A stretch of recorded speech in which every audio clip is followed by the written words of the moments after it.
tangira filimi kacu k'uyu munsi. Umugore imodoka yamupfiriyeho, hanyuma abasore babiri bamucaho bihuta, bamuciyeho abasaba ubufasha, hanyuma avuga ati mufashije iyi modoka ikavanga hano kuri mwamugize neza. Umusore avuga ati ariko twaza tukagufasha. Uwitwa Kevin yaramubwira ati ntabwo byakunda, reka tujye gukora interview hanyuma tugende turebe ko twabona akazi. Umusore avuga ati ariko akeneye ubufasha kuko nawe ejo wakenera umuntu ugufasha. Hanyuma wa musore ahita yigendera, undi nawe yarumugira neza aramubwira ati se ubu byakushoboka teka mwinginge ndebe ko bikunda. Umugore yahise agira ikibazo, wa muhungu aza kuringinga Kevin, hanyuma Kevin nawe aramunambira aramubwira ati ntabwo byakunda, ngiye mfite interview y'akazi, urabizi maze igihe nta mafaranga mfite. Undi naramubwira ati ariko waza tukamufasha kuko iriya modoka ntabwo yashobora wenyine kuko urabona ko ari nk'umugore. Hanyuma Kevin akomeza kumusobanurira uburyo ki akeneye akazi kandi ko agomba kukabona, agomba kugenda agakora akibonera amafaranga kuko yamaze igihe ari umushomeri. Undi naramubwira ati rero nta kibazo wagenda, ati reka ngende mufashe ariko umenye ko rwose uhemutse. Kevin avuga ati nta kibazo. Nuko wa musore ahita aje kumureba, aza kumubwira ko afite akazi bagira vuba, hanyuma akagenda akajya gukora ikizamini. Wa mugore yahise yinjira kugira ngo umusore ajye komeza yikore yatse arebe ko bikunda. Umugore nawe arakomeza aratsa amubwira ati ongera rimwe turebe. Araje amubwira ati ntago urimo birakora. Wa musore yaragerageje bishoboka, ati se ubu ngubu? Umugore aramubwira ati irakoze rwose, byahise bigenda neza nta nubwo yabagoye. Aranje amubwira ati rwose ndumva ari sawa cyane. Nuko umugore yavuyemo aje kumushimira, aramubwira ati urakoze, ati sinzi ikintu naguha rwose, sinzi uburyo nagushimira.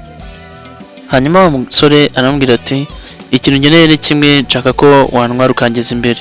Ako kanya bahise bamuhamagara, arangije avugana n'umuntu kuri telefoni amubwira ko hari ikibazo kibaye, ashobora kugenda yihuta akajya gukemura icyo kibazo. Nuko birangira wa mugore adahaye lift uno musore. Aramubwira ati wihangane ntabwo bikunze ko ngujyana, ati rwose wambabarira. Nuko wa musore aramubwira ati nta kibazo, ariko nyine umusore atekereza uburyo cyari bugende n'amaguru akagera aho yagiye. Aravuga ati se noneho ndakora iki ko mbona Kevin yigendeye? Ati koko Kevin ndabona yavugishije ukuri, ati no gukora interview ndabona bitagikunze. Ku rundi ruhande Kevin yaragezeyo ategereje interview, hanyuma umusekreteri yaraje atangira kumwibwira, aramubwira ati yishimiye kumubona, aturashaka kumukoresha interview. Ahita amwaka CV, arangije ayirebamo, arangije atangira kubaza ati se tubwire. Hanyuma umusore atangira kwivuga avuga ngo yitwa Kevin, yivugaho n'ibindi byose nibyo yakoze. Nagira ngo usabe ukande subscribe, uduhe like ndetse na comment, hanyuma udukorere share kuri iyi video yacu abantu bose bayibona. Hanyuma bakomeje gukora interview, nuko amubwira aho yakoze hose, amubwira n'ibyo yakoze, amubwira n'uburyo azateza imbere company, mbese amubaza ibibazo byose. Birangira abisubije neza, aba amwemereye akazi. Ako kanya wa musore yahise yinjira nk'umuntu uje gukora interview, ariko muri make yari yakererewe, asanga akazi bagatanze. Sekretari amubwira ati byarangiye, akazi bagatsindiye, ati kandi ikindi wakererewe ntabwo byakunda. Ati ubwo rero sinzi ikintu wakora, ati ntabwo CV nayakira niba rwose ubona ko wakererewe. Mu mategeko twari dufite kwa rukuzinduka undi ukahagirira ku gihe. Kevin yambwiye ati nakubwiye kuva kare nkubwira ko atari ngombwa ko ujya gufasha uriya muntu, ati none uraje usanze akazi nagatwaye. Nuko yambwiye ati ariko n'ubundi bw'akazi kanakawe, ati ahubwo rwose Imana ishimwe.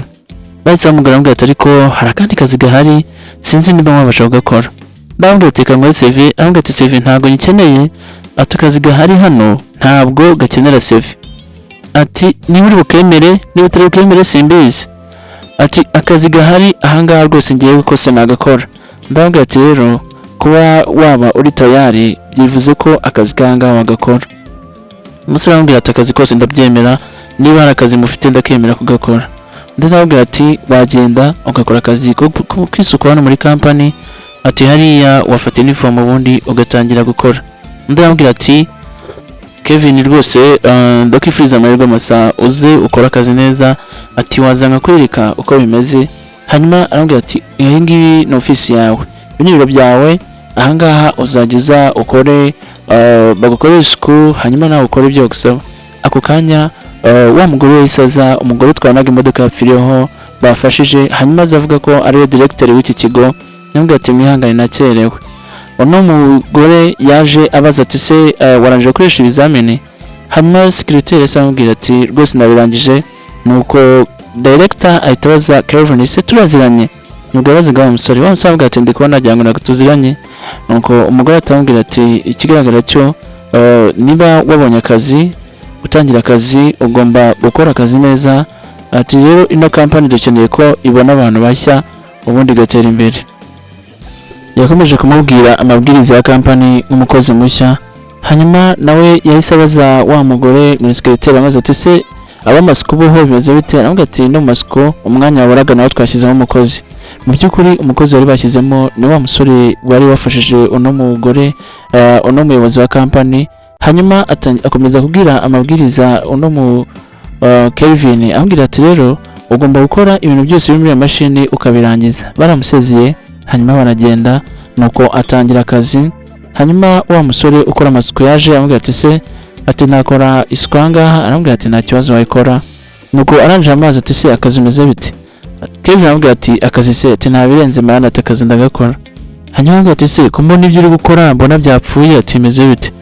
Umusore ambwira ati se wowe ushinzwe kunkontorora? Ese wibagiwe akazi uri gukora?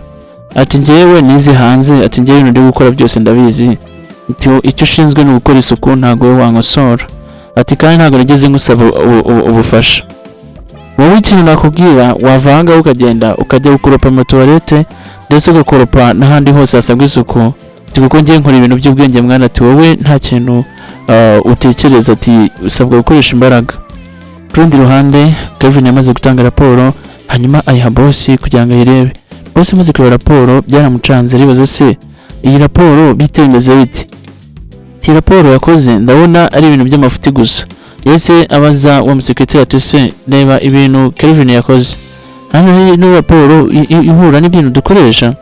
Ntabwo ati rero iyi raporo nayo yayimaye ariko sinzi, ati ni mushyashya, ati ntago mbese akomeza amudefanda nk'umukozi mushyashya ataramenyera.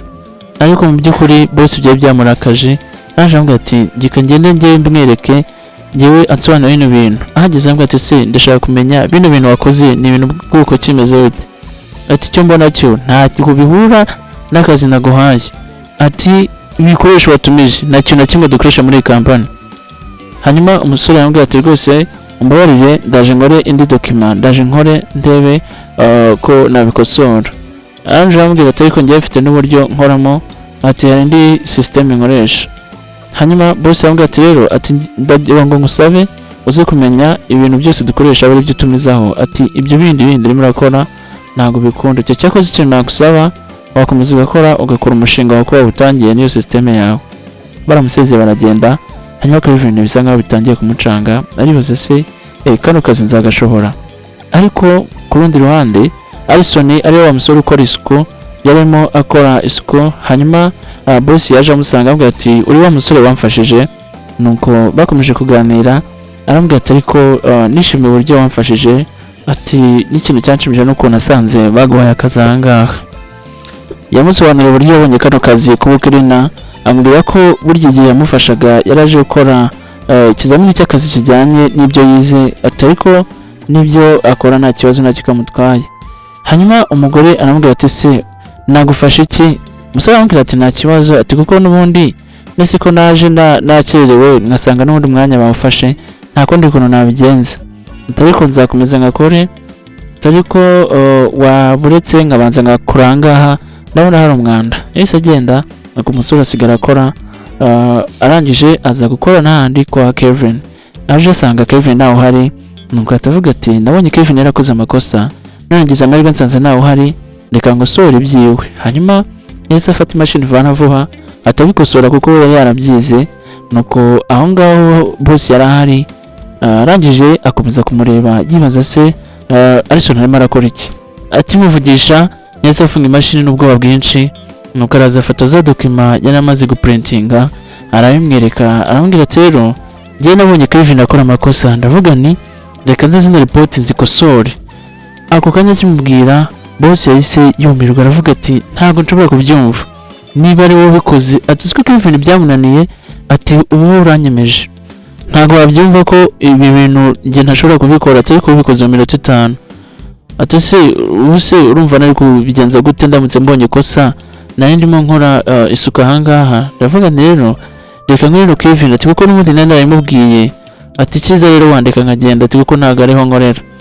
ahita amubuza ambwira ati Alison ntabwo bikunda ati ufite ubumenyi burenze ati nukuri birarenze. hanyuma ako kanya Kevin yahise basanga muri office yiwe aravuga ati se boss we na Alison mukuri cyangwa boss ambwira ati ariko se biti genda za gusobanura ukuntu byagenze. ati ngiye ku bwanjye ndaje nsanga uno musore arimo arakora report akoze ayikoze minota 5 wowe yari yarakunaniye harimo amakosa ntacyo na kimwe yagize uhindura. none rero muravuga ngo tuvaha ati rero njyewe ngufitiye amakuru uyu mwanya ntabwo kiri wawe uyu mwanya ugomba kuba uwa Alison. ati kuko Alison ntuzi ibyo akora ntuzi bino bintu. Calvin yasavuga ati njyewe ariko narabyize nize hanze ati njyewe nizi ibintu byose bijyanye n'aka kazi nkora ati ntago rero ibi ngibi wabimbwira ati ibintu ukoze ntago biri fair ati ntago byabiciye umucyo. bose bambwira ati ntago ndibuze kuburana nawe ati ntago wari Paul akunanira Alison yikoze mu minota 5. ati ibyo se uri kumva nakomeza kubyemera nkora mwohereza raporo kugira ngo ikosore bikanga. ati rero watureka tugakomeza gukora na Alison hanyuma wowe ugakora akandi kazi.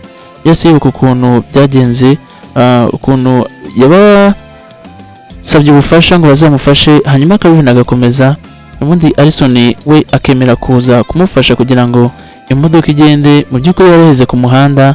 ibyo byose bakomeje kubyibuka ukuntu ari igikorwa gikomeye Alison yakoze aho Calvin akamuca intege akamubwira ati ibingibi ntabwo bikureba. bose yarabyumvaga icyo gihe avuga ati n'ubundi icyo gihe wanze kumfasha urongeje uragenda. nuko bakomeza kubiganiraho ariko ubona ko boss we nyine akibyibuka ko Alison yamufashije akajya no kwinginga Calvin kugira ngo agaruke aze bamufashe ubundi bagende mu kizamini nyuma. ariko Calvin akanga kamunanira ubwo Alison we akaza gufata umwanzuro wo kugaruka. yakomeje abasobanurira ababwira ati burya uko ukugira neza ni nako igaruka. uyu musore ngo ni Alison yangiriye neza ati rero abantu bafite uno muco bafite umutima umeze gutya njye nibo bacaka.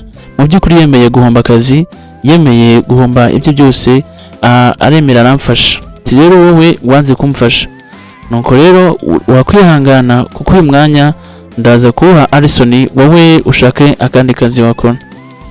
hanyuma Calvin yakomeje kurekana aravuga ati njye nize hanze ibyo ntabwo wabinkorera ntabwo ibyo rwose wabinkorera kugira ngo bikunde. hanyuma boss yaravuze ati rero mfite igisubizo umwanya wawe Alison yawufashe. igihe rero nuko wafata umwanya w'abakirina ugakora akazi k'isuku. umusore wambwira ati ibyo ntibishoboka ati njyewe nize hanze muri Amerika njyewe mfite uburezi mfite diplome mfite byose ati ntabwo byakunda rwose. hanyuma boss yambwira ati rero wowe niwo mwanzuro wawe wowe ufite uburenganzira bwo guhitamo kuba waba bushomeri cyangwa se ugahitamo kuba ukorera amasoko. umusore wambwira ati turabizi ati ntabwo nawe umushomeri tunakwemera ngakora. undi wambwira ati rero watangiye ugakora isuku n'ubundi ugafata imyenda y'akazi. hanyuma yese asezera aragenda. nuko boss abwira Alison ati rero ubu ngubu ugiye kuba umuyobozi unyungirije hanyuma utangire gukora akazi ukuremo uniform. hanyuma Alison arambwira ati humura akazi kawe nzagakora neza. ese mu by'ukuri yafashe umwanzuro wa nyawe wo kuba yamusimbuza mutubwire muri comment.